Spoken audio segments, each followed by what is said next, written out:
Verilmiş nümunəyə əsasən doğru fikri müəyyən edin. Zərf quruluşca sadədir. Ona görə buraya bir neçə yüksək səviyyəli peşəkar mühəndis cəlb olunmuşdur. Bura sözü yer zərfidir və sadədir, doğrudur. Say qeyri-müəyyəndir və quruluşca düzəltmədir. Bir neçə qeyri-müəyyən miqdar saydır, lakin quruluşca düzəltmə yox, mürəkkəb olduğu üçün çıxırıq. İsim adlıq haldadır. Mühəndis cəlb olunmuşdu. Bəli, mühəndis adlıq haldadır, amma bizdən yanlış fikri istəyir, çıxırıq. Fe'l mürəkkəbdir və şüdü keçmiş zamandadır. Cəlb olunmuşdu fe'li mürəkkəb fe'ldir, lakin şühudi yox, nəqli keçmiş zamandadır. D isə burada idi hissəciyinin qısaldılmış formasıdır.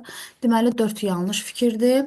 Sifətlər quruluşca sadədir. Peşəkar sözü düzəltmə olduğuna görə çıxırıq. Yüksək sadədir, amma peşəkar həmçinin səviyyəli. Hər ikisi düzəltmədir. Ona görə 5-i də götürəcəyik. Cavabımız 1, 4, 5 olacaq.